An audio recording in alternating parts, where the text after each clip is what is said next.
வணக்கம். இந்த வீடியோவில் ஒத்துழையாமை இயக்கம் குறித்து பார்க்கலாம். நான் கோஆப்ரேஷன் மூமெண்ட்டு. காந்தியோட வெகுஜன இயக்கங்களில் ஃபஸ்ட்டு ஒத்துழையாமை இயக்கம், சரிங்களா? 1920 ஆகஸ்ட் 31 கிலாபத் இயக்கம் நடக்கும். அந்த கிலாபத் இயக்கத்தோட மாநாடு நடக்கும்போது காந்தியடிகளோட வற்புறுத்தின் பேரில் ஒத்துழையாமை இயக்கத்தை தொடங்குறதுக்கு முடிவு பண்ணியிருப்பாங்க. 1920 செப்டம்பரில் காங்கிரஸோட சிறப்பு கூட்டம் நடக்கும், கல்கத்தாவில் நடக்கும். அங்கே தான் ஒத்துழையாமை இயக்கம் நடத்த தீர்மானம் போட்டிருப்பாங்க. அடுத்து 1920 டிசம்பரில் நாக்பூர் செஷனில் தலைமை யாருன்னா சி விஜயராகவாச்சாரி. இவர் சேலத்துக்காரர், சரிங்களா? இவர் தலைமையில் தான் தீர்மானம் நிறைவேற்றியிருப்பார்.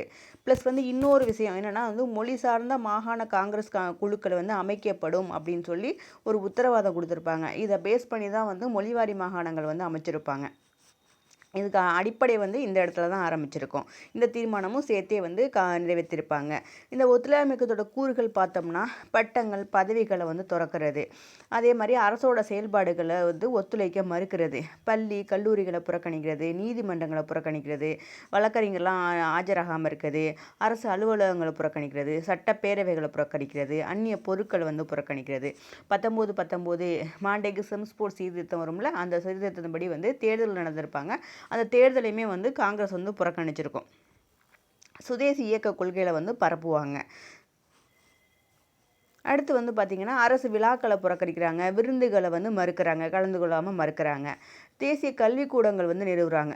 காசி வித்யாபீடம், பீகார் வித்யாபீடம், ஜாலியா மில்லியா இஸ்லாமிய யூனிவர்சிட்டி, இதெல்லாம் ஒத்துழையாமை இயக்கத்தின் போது நிறுவப்பட்ட கல்விக்கூடங்கள் தான் இதெல்லாம். ஏன்னா அப்போ அரசு பள்ளிகள், கல்லூரிகளை புறக்கணிக்கணும் அப்படின்னா அவங்களுக்கு எஜுகேஷன் ப்ரொவைட் பண்ணணும்ல, அதுக்காக தேசிய கல்விக்கூடங்கள் அமைச்சிருக்காங்க. பதவிகளை திறக்கிறாங்க. யார் யார் பதவிகள் திறக்கிறாங்கன்னா சுபாஷ் சந்திர போஸ் குடிமை பணிகள் ஐஎன்சியில் இவர் பாஸ் பண்ணியிருப்பார் சிவில் சர்வீஸ் எக்ஸாமில், சரிங்களா? அதை ராஜினாமா பண்ணியிருப்பார். சிஆர் தாஸ், மோதிலால் நேரு இவருமே வழக்கறிஞர் தொழிலை கைவிட்டிருப்பாங்க. இயக்கத்தோட பரவல் பார்த்தோன்னா ஆந்திரா பகுதி, தென்னிந்தியா தான் முன்னேறி போயிருக்கும். ஆந்திராவில் பார்த்திங்கன்னா அல்லூரி சீதாராமராஜு இவர் தலைமையில் பழங்குடியினை கிளர்ச்சி பண்ணுவாங்க. இந்த ஆர்ஆர் படம் கூட பார்த்துருப்போம்ல, அதில் பழங்குடியினர் கிளர்ச்சி, அது இதை பேஸ் பண்ணி தான் எடுத்திருப்பாங்க. அந்த அல்லூரி சீதாராமராஜு இவரை தலைவராக பேஸ் பண்ணி தான் அந்த கதை எடுத்திருப்பாங்க. அடுத்து பார்த்தீங்கன்னா ஜமீன்கள் என்ன பண்ணுவாங்கன்னா விவசாயிகள் ஜமீன்களுக்கு வரி செலுத்த மறுப்பாங்க. சிரலா பெரலா அந்த பகுதியில் மக்கள் என்ன பண்ணுவாங்கன்னா வரி செலுத்த மறுத்து நகரத்தை காலி பண்ணிக்கிட்டு போயிடுவாங்க. இது ஆந்திரா பகுதி. கேரளான்னு பார்த்தோம்னா ஜென்மி எதிர்ப்பு போராட்டம், மாப்பிளா கிளர்ச்சின்னு சொல்கிறாங்க. ஒன்றும் கிடையாது, அங்கே உள்ள விவசாயிகள் ஃபுல்லாகவே முஸ்லீமாக இருப்பாங்க, ஜமீன்தார்கள்லாம் இந்துக்களாக இருப்பாங்க. ஸோ வரி செலுத்த மறுத்து போராட்டம் பண்ணுவாங்க. இது பார்த்திங்கன்னா இந்து முஸ்லீம் பிரச்சனையாக மாறும், ஃபைனலாக வன்முறையாகவும் மாறும். குஜராத்தில் இந்த போராட்டத்துக்கு தலைமை தாங்கியது படேல். தமிழ்நாடுன்னு பார்த்தோம்னா வீர சத்தியமூர்த்தி, பெரியார், ராஜாஜி இவங்கெல்லாம் தமிழ்நாடை பற்றி தனியாகவே பார்த்துருவோம். 1921 வேல்ஸ் இளவரசர் வருவார் இந்தியாவுக்கு. அவரோட வருகை புறக்கணிச்சிருவாங்க.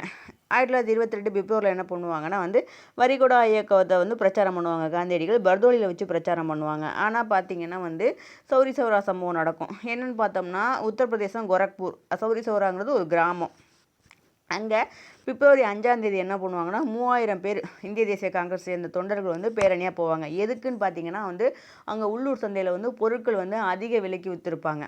அதை எதிர்த்து இவங்க பேரணியாக போவாங்க. அவங்க அமைதியான முறையில் பேரணியாக போவாங்க. அங்கே உள்ள காவலர்கள் அவங்கள்ட்ட போய் மோதினத்தினால என்ன பண்ணுவாங்கன்னா 22 காவலர்களை அந்த போலீஸ் ஸ்டேஷன்லேயே வச்சு எரிச்சிருவாங்க. அதனால் காந்தியடிகள் என்ன பண்ணுவாருன்னா இது அகிம்சை வழியில் தானே ஆரம்பித்தது, அதனால் வன்முறையாக மாறிடுச்சுன்னு ஒத்துழையாமை இயக்கத்தை நிறுத்தியிருப்பார். அகிம்சை மூலம் அரசுக்கு எதிராக மக்கள் கிளர்ச்சி செய்ய இன்னும் தயாராக இல்லை அப்படின்னு சொல்லி காந்தியடிகள் இந்த ஒத்துழையாமை இயக்கத்தை பிப்ரவரி மாதமே நிறுத்திடுவார். உடனே காந்தியடிகள் கைது பண்ணிடுவாங்க. 6 வருஷம் சிறையில் இருப்பாங்க. 22 கைது பண்ணுறாங்களா, 2 வருஷத்துலேயே பார்த்தோன்னா வெளில வந்துடுவார். அவருக்கு மோசமான உடல்நிலை காரணமாக வெளில வந்துடுவார். 24 வெளியில் வருவார். அப்போ 24 பெல்காமில் காங்கிரஸ் மாநாடு நடக்கும். அதுக்கு தலைமை தாங்குவார், சரிங்களா? இதை மறக்கக்கூடாது. காந்தியடிகள் ஒரே ஒரு காங்கிரஸ் மாநாட்டுக்கு மட்டும் தான் தலைமை தாங்கியிருப்பார். 1924 பெல்காம் மாநாடு, சரிங்களா? 1925 சரோஜினி நாயுடு வருவாங்க. நேரு, சுபாஷ் சந்திர போஸும் என்ன பண்ணுவாங்கன்னா இந்த ஒத்துழையாமை இயக்கத்தை நிறுத்திட்டாரே அப்படிங்கிறதுனால கடுமையாக விமர்சனம் பண்ணுவாங்க. இதில் வந்து பார்த்திங்கன்னா தமிழ்நாடோட பங்களிப்புன்னு பார்த்தோன்னா இங்கே தலைமையார்னா ராஜாஜி பெரியார் 2 பேருமே தான். அப்போ தான் முஸ்லீம் லீக்கோட சென்னை கிளை யார் இது பண்ணியிருப்பாங்கன்னா யாகூப் ஹாசன் வந்து நிறுவியிருப்பார். அந்த யாகூப் ஹாசனோட ராஜாஜி வந்து ரொம்ப நெருக்கமாக செயல்பட்டுருப்பார். ஸோ இந்து முஸ்லீம் ஒற்றுமை வந்து இங்கே மேலோங்கி நிற்கும். காங்கிரஸ் தொண்டர் படை அப்படிங்கிற ஒரு அமைப்பு வந்து உருவாக்கியிருக்காங்க. தஞ்சாவூரில் வந்து வரிகொடா இயக்கம் ஸ்டார்ட் பண்ணியிருக்காங்க. அதிகமாக கள்ளுக்கடைகளுக்கு எதிரான போராட்டம் தான் பெரியார் தலைமையில் நடந்திருக்கு. கதர் பிரச்சாரம் பண்ணியிருப்பார் பெரியார். இந்த கள்ளுக்கடை மறியலில் வந்து பெரியார் என்ன பண்ணுவார்னா அவங்க தங்கை கண்ணம்மாவையும் அவங்க மனைவி நாகம்மையார் இவங்க 2 பேருமே ஈடுபடுத்தியிருப்பாங்க. ஈரோட்டில் நடத்தியிருப்பாங்க. குற்றப்பரம்பரை சமூக சட்டத்துக்கு எதிரான கிளர்ச்சிகளுமே வந்து இதில் நடக்கும். 1922 ஜனவரி 13 வேல்ஸ் இளவரசர் வருகை வந்து இவங்க வெற்றிகரமாக புறக்கணிப்பாங்க. இவ்வளோ தான் தமிழ்நாட்டில் வந்து ஒத்துழையாமை இயக்கம். யார் தலைமைன்னு பார்த்துக்கோங்க, ராஜாஜி பெரியார். சரிங்களா? இந்த வீடியோ பிடிச்சிருந்தா லைக் பண்ணுங்கள், உங்கள் ஃப்ரெண்ட்ஸுக்கு ஷேர் பண்ணுங்கள். ஈவன் டிஎன்பிஎஸ்சி சேனலை சப்ஸ்கிரைப் பண்ணுங்கள். தேங்க்யூ.